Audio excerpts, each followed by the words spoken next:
Jadi harus habis akunya. Lebur keakuan kita, lebur ego kita. Di saat itu kita menyaksikan bahwa oh, kebaikan tadi yang aku perbuat itu bukan dari diri aku yang ini, tapi dari Allah yang menyebut dirinya Sang Maha Aku. Alhamdulillahilladzi rafa'a ismahu fi buyutihi waj'al qulubana ya Rabbana baitan min buyutika amin ya Rabbal Alamin.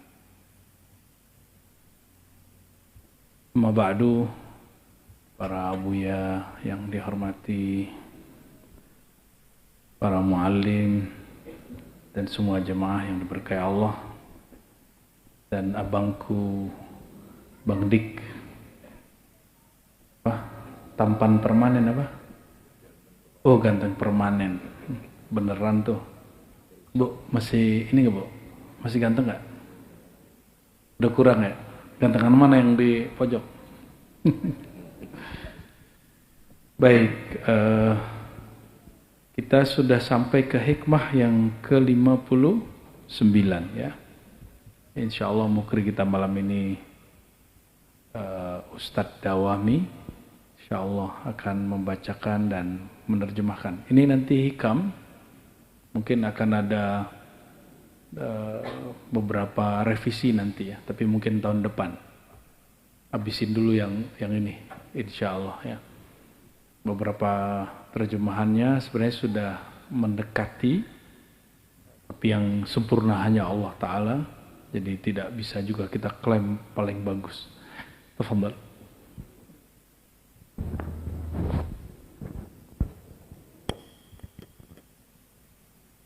Bismillahirrahmanirrahim. بسندكم المتصل إلى الإمام ابن عطاء الله السكندري نفعنا الله به وبكم وبعلومه وبعلومكم في الدارين آمين. قال: لا تفرحك الطاعة لأنها برزت منك، وافرح بها لأنها برزت من الله إليك.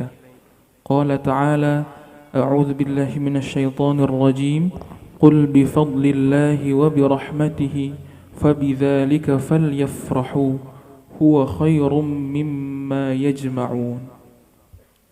Artinya, janganlah kamu merasa bangga dengan ketaatan karena kamu mengira bahwa ketaatan itu berasal dari dirimu. Tetapi berbanggalah lantaran ketaatan itu dikaruniakan Allah kepadamu. Allah berfirman, katakanlah, wahai kekasihku Muhammad, berkat karunia dan rahmat Allah lah hendaknya mereka bergembira. Itu lebih baik daripada apa yang mereka kumpulkan. Baik, kita baca Al-Fatihah untuk Ibnu Athaillah Skandari, Imam Abul Abbas Al-Mursi, dan juga gurunya Abul Hasan Syazili, Syekh Abdul Qadir Jilani. Al-Fatihah. Bismillahirrahmanirrahim. Ya Nabi, ya Nabi,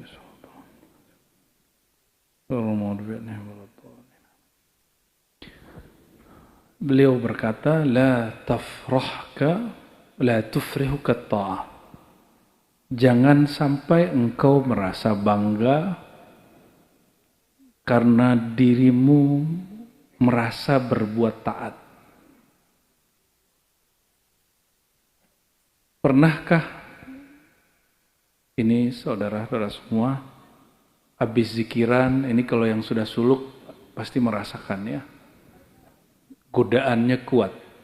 Misalnya diperintah oleh Buya Asfi, Buya Aldomi, zikir 11.000, selesai ada rasa farhan nggak? Farhan itu senang ya, betul kan? Yang suluk kemarin, karena merasa sudah zikir. Wah, aku keren juga ya, bisa zikir. Bang Dik belum suluk sih ya. Suluk formal itu perlu Bang Dik. Perlu, nanti suluklah 10 hari ya. Jangan nunggu ini jadi, kapan jadinya? Ini 2 tahun mungkin baru jadi, kecuali ada ya.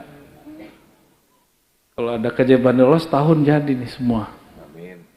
Tapi kita nggak ngoyong-ngoyong bener ya.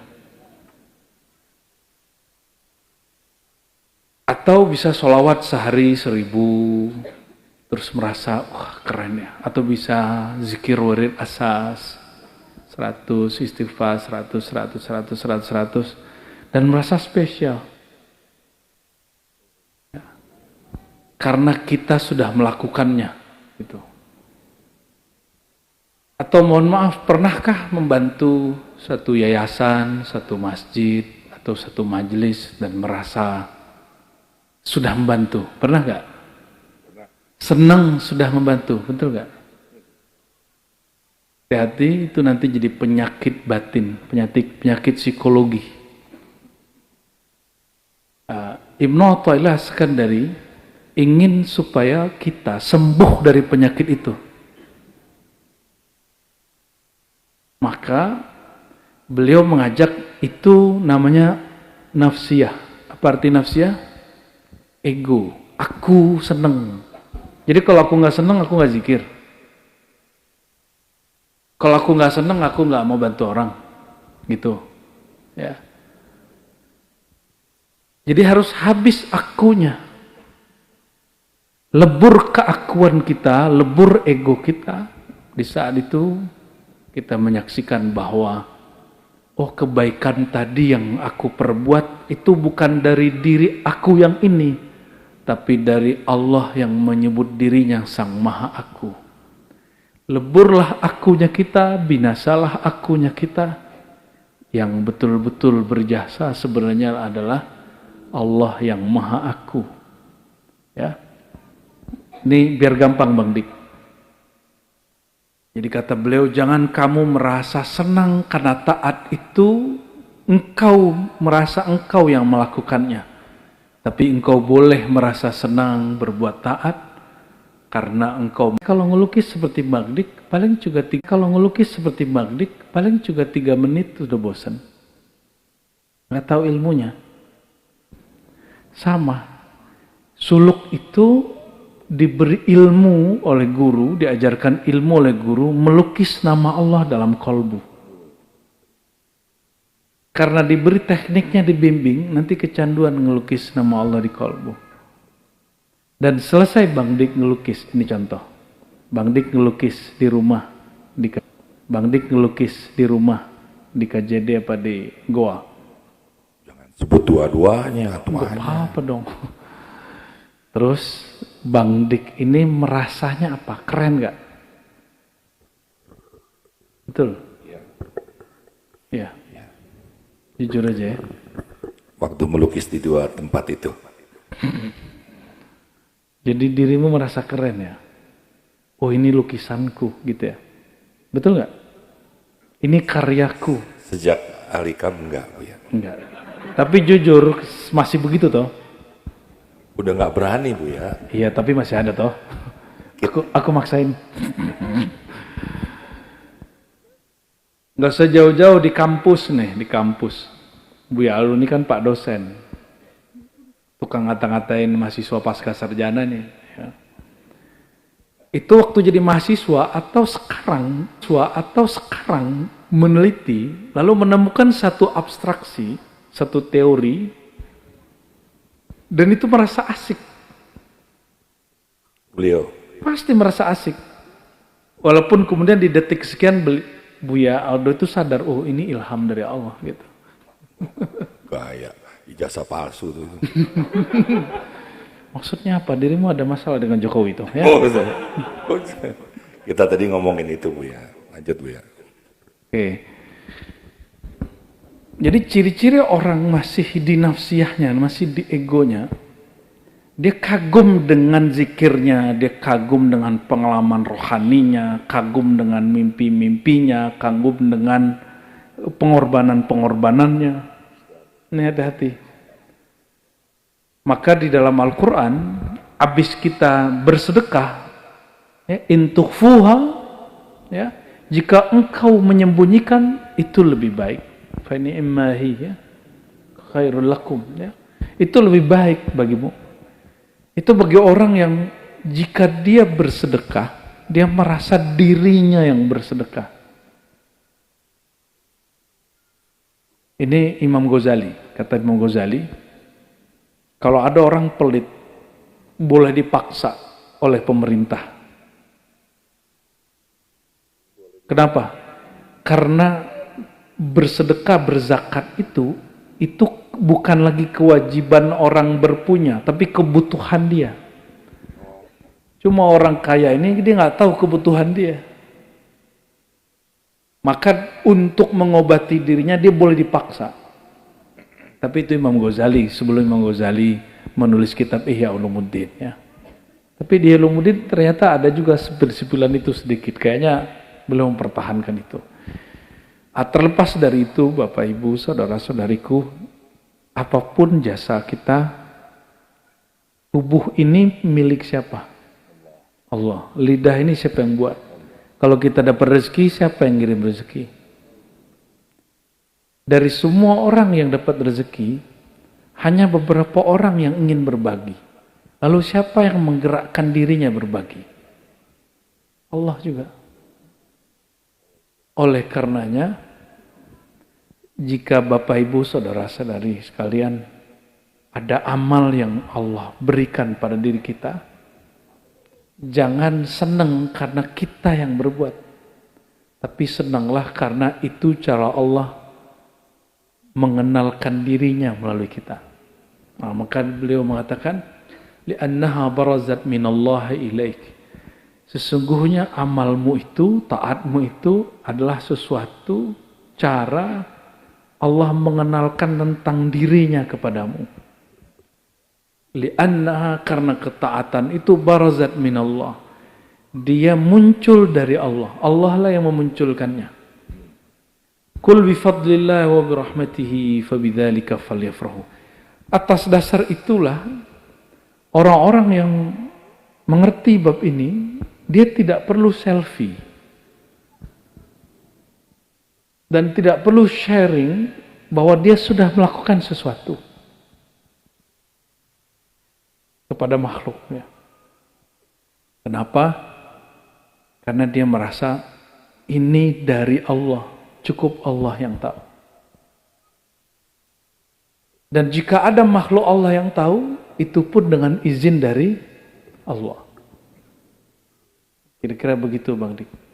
Nah, jadi kalau kita lihat hari ini orang-orang, mohon maaf ya, bangga dengan wiridannya, bangga dengan tirakat-tirakatnya, tanpa disadari.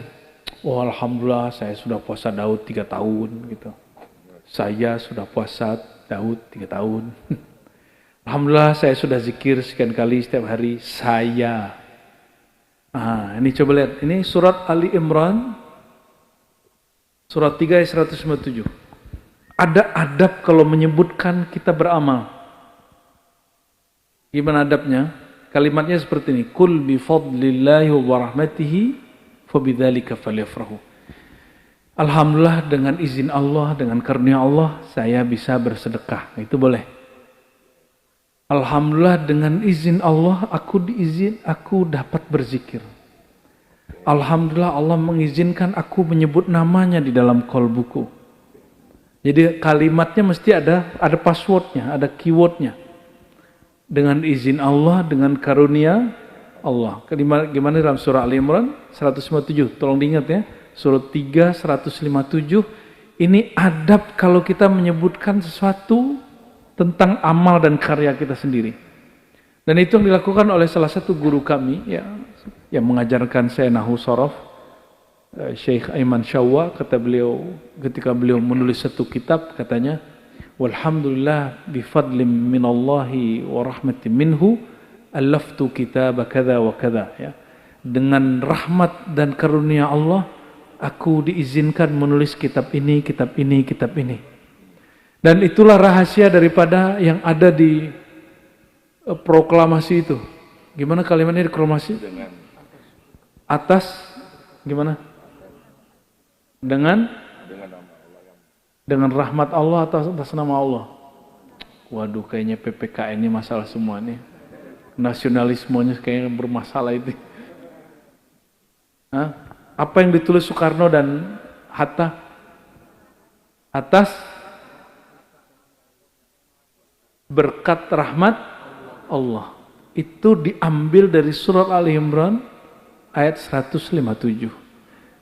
Karena piagam Jakarta yang isinya tentang Pancasila sekarang, orang-orang itu sebagian ikut menulis proklamasi.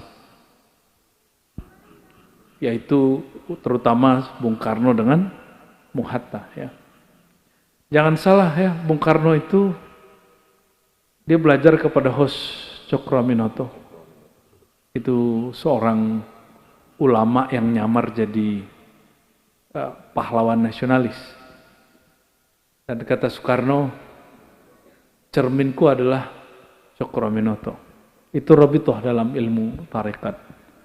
Rabitoh itu cara mengaitkan diri kepada Rasulullah melalui guru.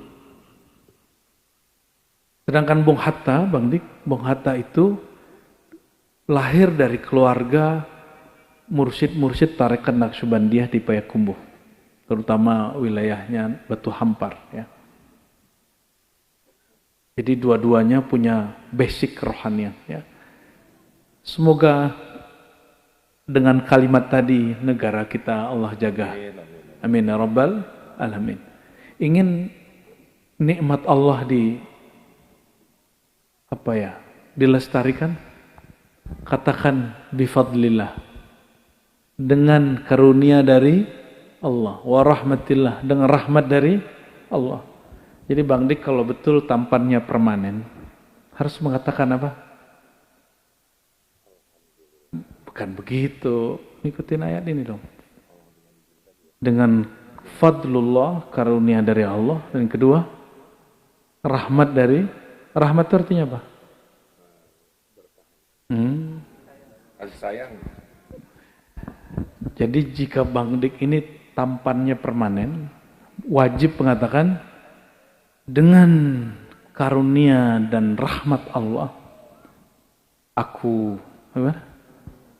Gantengnya gitu ya, permanen. Boleh. Insya Allah umur 70 juga masih oke. Baik, jadi teman-teman ada yang disebut dalam ilmu rohani al-farah. Al-farah itu atau farhan itu rasa senang ketika melakukan sesuatu. Perbedaan thariqah nafsiyah dengan thariqah ruhiyah, di thariqah nafsiyah orang akan merasa senang dengan kuantitas dan nge-share apa yang dia lakukan. Misalnya nih, wah, aku ngantuk nih malam tadi zikir khataman 70.000 gitu. Ada kalimat begitu, berarti orang ini pasang status tapi offline. Pasang statusnya live. Betul nggak? Kalau pasang status di WA atau di Instagram itu kan ada gitu, alhamdulillah, macam. Ya. Kalau ini langsung, aduh, mataku ngantuk nih malam tadi khataman zikir 11.000 kali 7. Dan itu terjadi Bang Dik. Selama suluk itu teman-teman ngalamin itu. Dan di pertengahan suluk mereka kemudian sadar Allah angkat dirinya dari nafsiyah kepada ruhiyah. Maka ciri-ciri orang sudah mulai masuk ke ruhiyah, kebahagiaannya bukan lagi pada kuantitas yang dilihat pada dirinya, tapi pada hakikat yang Allah berikan di balik dirinya itu. Ya, semoga Allah Ta'ala memberikan kebahagiaan itu. Dan itulah farhan yang hakiki, kebahagiaan yang hakiki yang sifatnya pada kualitas bukan kuantitas. Allahumma sholli ala sayyidina Muhammad. Ya, lanjut. Sebentar. Jadi intinya orang yang ria itu tidak melibatkan Allah ya, dalam apapun yang dia lakukan. Yang kedua, teman-teman, ada nggak sih di hati kalian hati kecil yang paling terdalam? Kok udah 8:30 belum mulai, kemarin jam 9 udah mulai. Itu saya juga berpikir seperti itu. Jadi sebenarnya Buya tuh nggak pernah memulai kajian di atas jam 1 malam. Jadi Buya ini toleransi sama kalian. Dia menyalahkan aturannya sendiri karena beliau sadar bahwa kita ini masih awam, masih lemah. Jadi mohon kalau nanti kajian lagi, kok terasa lama mulainya, saya baru tahu kuncinya. Buya sedang betah di sini. Jadi kalau Buya tuh pulang dari kandang jurang doang cepet gitu, hati saya sedih. Jadi boleh tepuk tangan buat beliau yang ikhlas. Ya mulai sekarang kita udah tahu rahasianya itu. Jadi memang harus niat kita di sini. Ya, gimana kekasihmu kalau buru-buru pulang mampir di rumahmu? Begitupun dia juga. Dia sudah hadir tapi belum keluar karena apa? Banyak tamu juga dan lain-lain. Jadi tamunya juga harap sabar semuanya. Baik pemirsa Ribat yang ada di YouTube, kita lanjutkan lagi sama Gus Dawami. Hikmah yang ke-60. Qata'a as-sa'irina lahu wal wasilina ilaihi an ru'yati a'malihim wa syuhudi ahwalihim. أما السائرون فلأنهم لم يتحققوا الصدق مع الله فيها وأما الواصلون فلأنه غيبهم بشهوده عنها. Allah menghilangkan sikap memandang amal dan keadaan dari para salik menuju kepadanya dan juga daripada para wali yang telah sampai kepadanya. Allah menghilangkan sikap memandang amal. Amma as-sa'iruna fali'annahum lam yatahaqqaqu as-sidqa ma'allahi fiha. Adapun orang-orang yang masih berjalan menuju Allah karena mereka masih belum benar-benar memantapkan sidik mereka bersama Allah dalam amal tersebut. Sementara wali-wali yang telah sampai kepada Allah karena Allah telah menghilangkan mereka dari memandang amalan tersebut dengan menyaksikan Allah pada amal itu tersebut. Nggak ngerti kan Mang Dik? Enggak. Paham. Panjang. Semua kita ingin mengenal Allah nggak? Iya. Ingin merasakan hadir di hadirat Allah nggak? Bahasa kerennya wusul. Ingin wusul nggak semuanya? Ingin. Tapi dari semua kita itu ada dua jenis. Yang pertama salik, sair. Yang kedua wasil. Salik, sair ini orang yang masih belum sampai tapi sudah jalan. Dia sudah mulai berjalan tapi belum sampai-sampai. Apa yang membuat tidak sampai? Allah itu kan tidak berada di satu tempat. Enggak, karena tempat itu makhluk, dia tidak berada di satu tempat. Tapi dia mengatakan kami lebih dekat daripada diri manusia itu sendiri. Lebih dekat kepada manusia daripada urat nadinya. Artinya dia lebih dekat kepada kita dari kita sendiri dekat kepada diri ini. Bang Dik, kalau saya tanya, Bang Dik yang sejati itu tubuh yang ini atau yang mana? Bingung nggak? Enggak kan? Itu yang saya mau tanya, Bu ya. Jadi kalau ada orang menghina Ar-Razi yang ini, Bang Dik yang ini, oh jelek loh gitu. Ya nggak apa-apa. Ini kan bukan diri kita yang sejati. Otak kita, akal kita kurang keren nih. Terus orang bilang bodoh lu, ijazah lu palsu gitu. Ketika ada orang mengatakan begitu, dia sedang menghina diri ini yang zahir atau diri kita yang sejati. Yang zahir. Dan itu kan fana. Mohon maaf Bang Dik. Bang Dik waktu kecil itu tulangnya tulang yang ini, dagingnya daging yang ini, atau sudah beda daging ini? Itu kan nggak ngerti biologi juga dia. Emang ini daging yang waktu kecil dulu ini? Hah? Nggak kenyal? Jadi sebenarnya tubuh ini bukan tubuh yang kecil dulu. Bukan. Coba yang dulu lahir, tulang kita kecil, tubuh kita kecil. Jadi tubuh kita yang hari ini itu sudah sekian kali mati dan Allah hidupkan, mati Allah hidupkan, mati Allah hidupkan. Makanya tulangnya dipanjang ini kan. Dimatiin, dihidupkan, matiin, dihidupkan, begitu terus. Jadi ini mohon maaf, daging yang ini hari ini bukan daging yang dulu lahir itu. Bukan. Kenapa? Inilah tabiat tubuh yang zahir, dia fana. Orang mencaci kita hari ini, besok tubuh kita mungkin bukan tubuh yang ini lagi.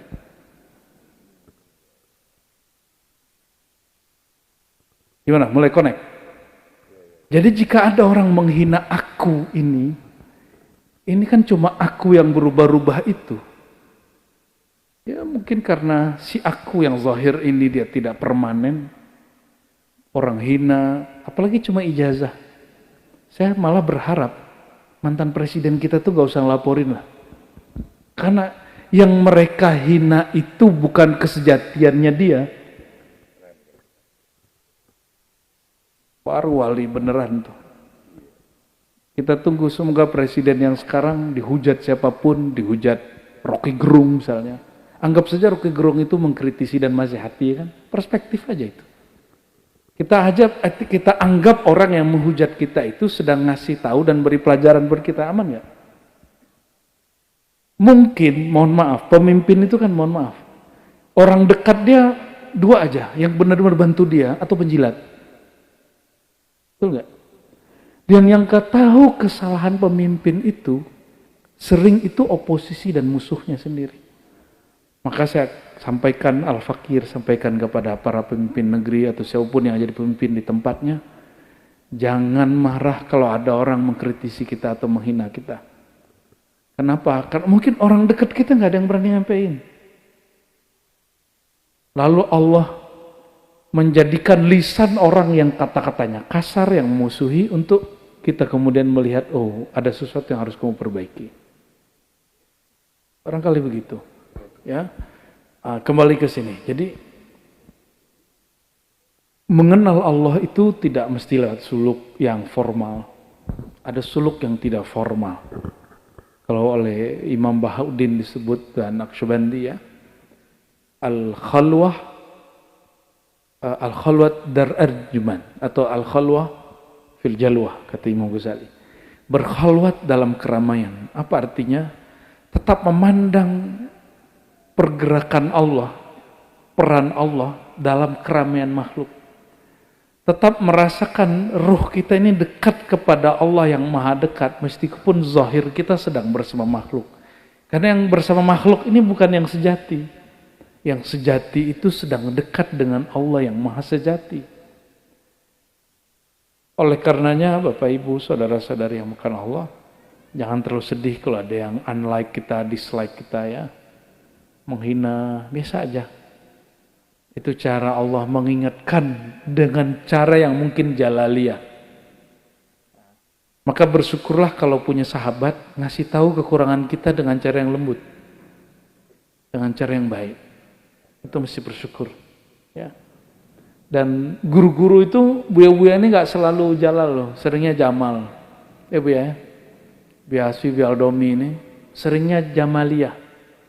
Seringnya agak lembut, bahasanya agak sedikit dihalus-halusin. Kecuali Buya Asfi lagi ini kepercik nur jalaliyah Allah. Wah itu nggak ada yang berani curhat sama Buya Asfi. Ya.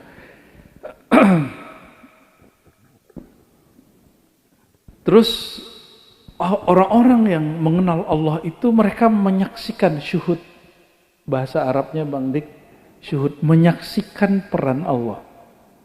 Nah, kelompok yang salik ini masih sibuk dengan kuantitasnya dan menilai seseorang dengan kuantitas dan pengalaman-pengalaman batin.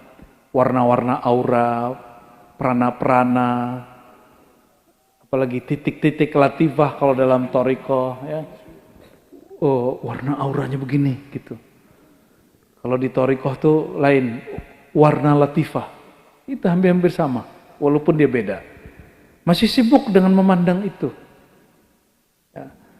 Dia harus kemudian menyaksikan yang lebih tinggi dari itu, yaitu menyaksikan Allah. Maka disebutkan oleh beliau, adapun syair ini lam yatahaqqaqu sidqa ma'allah fiha.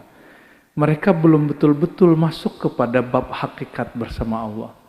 Belum memandang bahwa sebenarnya yang hakiki itu yang dari Allah Subhanahu wa taala. Ammal wasilun, adapun orang yang sudah sampai, yang usul, yang kalau terjemahan tadi wali Allah ya. Ghayyabahum bisyuhudihi anha. Mereka itu Allah hilangkan perasaan merasa diri beramalnya. Yang mereka lihat hanya Allah Subhanahu wa taala. Kita kan sering dengar orang mengatakan la fa'ila illallah, tiada yang berbuat kecuali Allah, la haula wala quwwata illa billah. Tapi kebanyakan masih sibuk dengan angkanya, bukan sibuk dengan maknanya. Maka saya mengajak nih, kalau teman-teman zikir, coba kalau zikir la ilaha illallah itu dimaknai. La fa'ila illallah, dalam hati katakan tiada yang betul-betul berbuat kecuali Allah Subhanahu wa ta'ala. Atau diturunkan kalimatnya, la qadira illallah, tiada yang betul-betul berkuasa kecuali Allah. La murida illallah, tiada yang betul-betul berkehendak kecuali Allah. Berarti harus habis kudrat iradat kita dalam kudrat iradat Allah. Nah, ini mohon maaf, sering merasa begini enggak? Kita mau sesuatu, Allah mentakdirkan lain. Sering begitu enggak? Masih sering begitu? Serius? Berarti masih wasil salik. Kalau ingin jadi wasil, orang yang usul, mau ingin usul enggak? Ingin jadi kekasih Allah enggak? Ingin. Mudah kok. Mudah. Gimana caranya? Kalau tadi apa yang terjadi? Yang terasa? Masih ada kehendak kita dalam kehendak Allah. Coba, kalau ingin jadi kekasih Allah, leburkan semua kehendak kita, yang ada hanya kehendak Allah. Baru orang hidupnya ridho, happy. Kenapa ada orang mengeluh, keluh kesah? Tahu keluh kesah? Kalau orang lagi dunia kerja ngomong gini, aku yang kerja, aku yang capek, tapi kok dia yang dapat?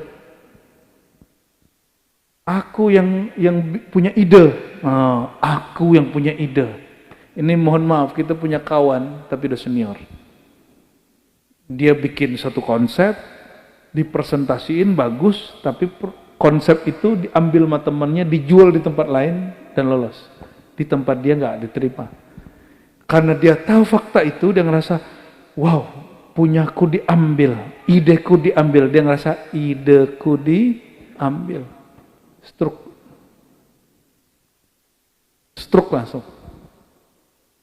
Dia mengeluh, dia panik. Kenapa? Karena merasa idenya diambil. Mohon maaf Bang Dik, kalau ada satu pikiran kita tentang satu, siapa yang ngirim pikiran itu? Ini kalau nggak percaya ada ilham ya. Percaya ada ilham nggak? Ilham itu turun detik per detik, setiap saat. Namun para aulia Allah, dia bisa menangkap itu. Ada yang turun ke akal, dia jadi ide. Ada yang turun ke rohani, dia menjadi rasa dan ma'rifat. Ada yang turun ke kolbu, dia jadi zikir. Tiba-tiba Bang Dik malam tadi misalnya lagi duduk-duduk di mana, terus punya ide. Apakah dari pohon-pohon bambu itu datangnya? Enggak. Siapa yang ngirim? Allah, tapi jatuhnya ke sini. Itu sebenarnya sama dengan ilham para aulia Allah. Bahkan itu adalah basic dari wahyu-wahyu para nabi. Bedanya para nabi, para aulia Allah, mereka punya cara untuk menangkap itu semua. Kalau kita kan perlu konsentrasi dulu gimana gitu ya. Kalau mereka nggak perlu. Nabi itu kapanpun dapat menangkap.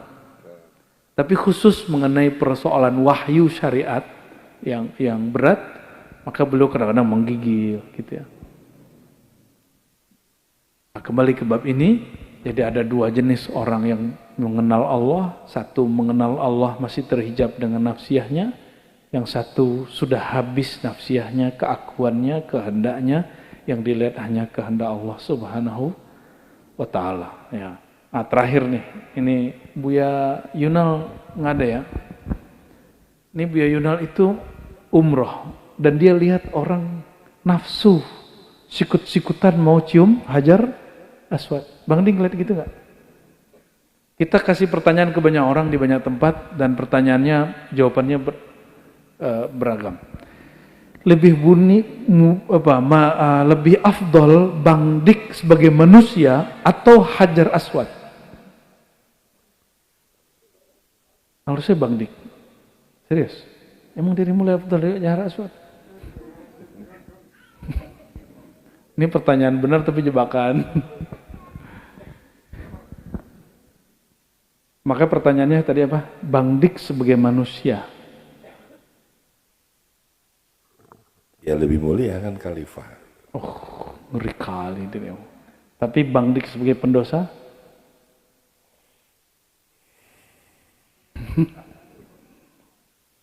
Ya nggak ada kemuliaannya. Lebih mulia Hajar Aswad.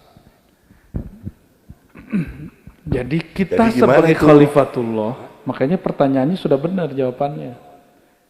Bang Dik benar malam ini ya. Kita kasih nilai 8 aja lah. Jangan 10, ya takut riya. Jadi lebih mulia manusia atau Hajar Aswad? Serius. Lebih mulia manusia Hajar Aswad. Sebenarnya semua jawaban benar. Lebih mulia manusia atau Hajar Aswad? Dari sisi manusia sebagai khalifatullah, mestinya lebih mulia manusia. Yang khalifah di muka bumi, si batu itu atau si manusia? Tapi, sebagai pendosa, lebih mulia mana? Hajar Aswad. Dia nanggung dosa, kita ketempelan sama dia.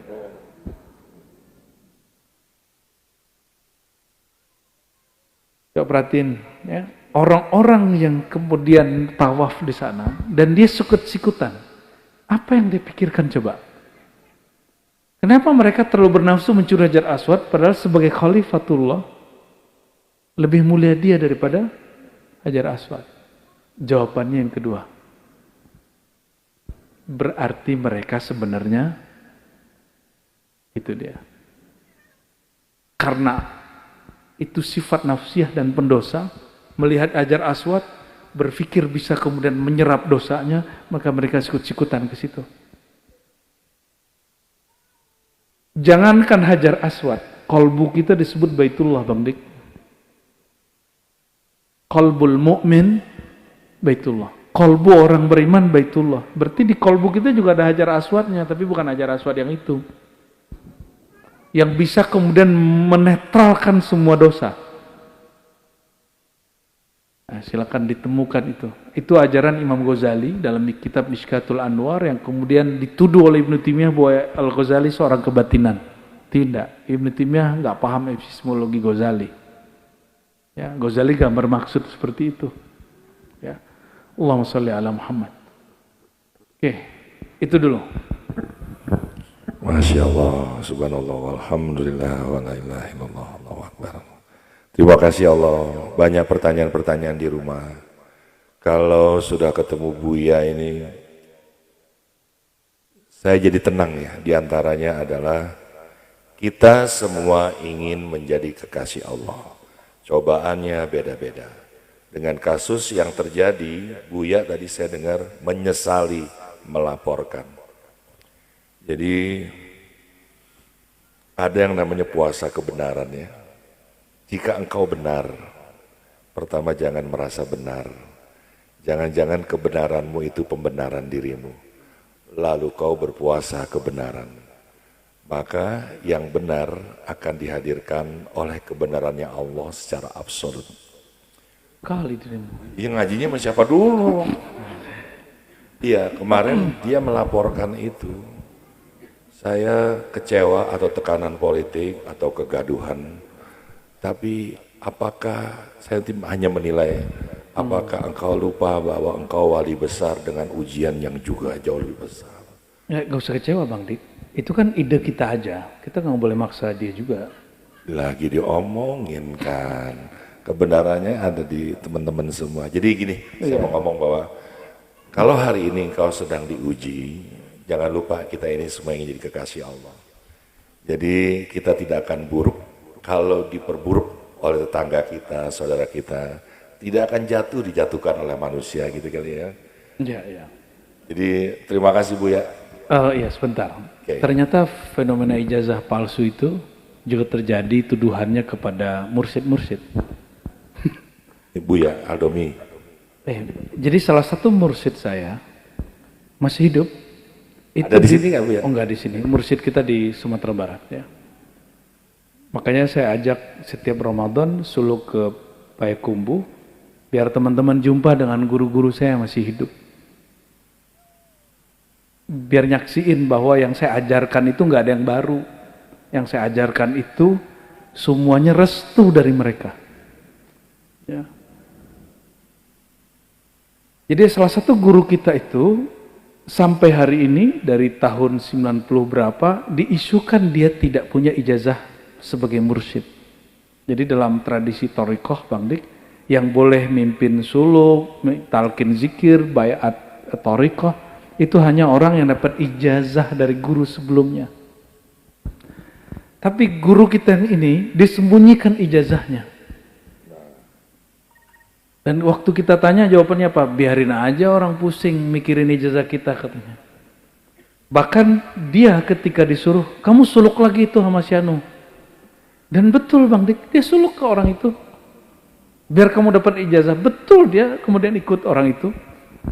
Tapi kemudian di sono terjadilah sesuatu yang luar biasa. Ternyata yang ngomong itu tidak lebih tinggi daripada dia secara maqamat. Bahkan silsilah keguruannya lebih tinggi orang ini gitu. Dia jaraknya dengan Nabi lebih pendek satu orang dari orang yang mengklaim dia tidak punya ijazah. Tapi kalimat yang saya ingat dari beliau apa? Biarin aja orang itu pusing mikirin kita katanya. Yang penting kita nggak pusing mikirin mereka, kita hanya fokus kepada Allah. Ya. Jadi fenomena tuduhan ijazah palsu itu tidak hanya pada presiden, tapi juga pada mursyid-mursyid ya. Ya, ini Buya sudah dituduh ijazah palsu belum? Ya. Oh, tadi kita mau dituduh juga, tuduh-tuduh aja ya. Banyakan ijazahannya PNT. Ya. Barangkali gitu Bang Dik. Ya. Luar biasa.